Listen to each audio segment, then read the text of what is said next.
Mrs. Watson clutched the letter and closed her eyes. This was perfect. She would dress and head out immediately. And when she saw the Maharani, she would apologize for biting off more than she could chew, and that would be the end of it. Miss Charlotte, already dressed for going out, rose from a chair in the foyer. "Good morning, ma'am. May I join you to call on the Maharani?" Mrs. Watson stopped in her tracks. "How? I understand there has been a letter from home," said Miss Charlotte. "Had there been a true emergency, Mr. Mears would have cabled. I assume, since he used the post, that the Maharani called at our house and told him she would be coming to Paris." This was excellent. On her own, Mrs. Watson's resolution might waver, but with Miss Charlotte along, Miss Charlotte, who had been against being involved in the Maharani's problems from the beginning, Mrs. Watson would be sure to hold the line. "You are correct. And yes, please join me," she said. "Have you seen the gentlemen this morning? How are they?" "I have not seen Lord Ingram, who has gone for a walk, but I did see Mr. Marbleton in the library just now, whispering to Monsieur Forêt, arranging for a bouquet of flowers to be delivered to my sister." Such a romantic! And how could she ever have faced Miss Olivia again if anything had happened to him? It's good to know that they are up and about.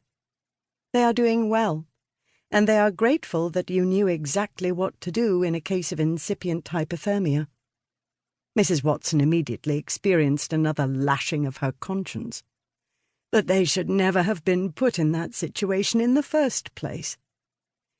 "From what I understand, ma'am, you never suggested that they visit the estate at night and climb over the fences.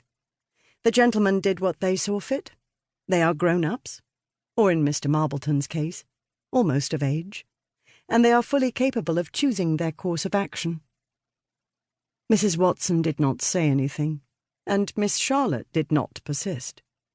Their walk to the hotel passed largely in silence. The Maharani opened the door herself. At Mrs. Watson's surprised look, she said, "I left my servants behind." She looked different. Not soft or open by any means, but not as rigid or closed as she had been in London. In fact, as her gaze landed on Mrs. Watson, her eyes were almost welcoming.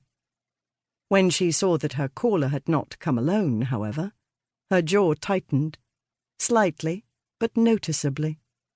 Mrs. Watson glanced quickly at Miss Charlotte. The latter, who missed nothing, did not appear at all bothered that their hostess didn't want her there. Mrs. Watson debated what she ought to say. In the end, after everyone sat down, she opted for, "I understand you called after I left London, Your Highness. Was there some instruction you wished to relay?" If she immediately announced she no longer planned to rob Chateau Vaudreuil, then she wouldn't hear what the Maharani wanted to say, and Mrs. Watson had to admit, to herself at least, that she was terribly curious. The Maharani cast a look at Miss Charlotte, a not-so-subtle reminder that she wished the young woman would absent herself. Miss Charlotte reacted not at all. Mrs. Watson squirmed a little on the inside, even as her pulse accelerated. "I only sought to thank you," said the Maharani after a while. "My astonishment at finding out your involvement with Sherlock Holmes, alongside the temporary embezzlement of my jewellery, was such that it overrode all my other reactions.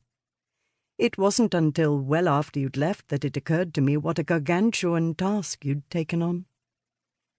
If it were remotely easy, I'd have found some way to do it myself. But it isn't easy at all." The Maharani gazed at Mrs. Watson, her eyes dark, starlit wells. "I'm deeply moved by your gallantry." Mrs. Watson's heart thudded, even as she was towed under by a tide of dismay. Dear God! How did she tell a woman who'd crossed the English Channel to express her gratitude that her gallantry had just reached its limits? Her expression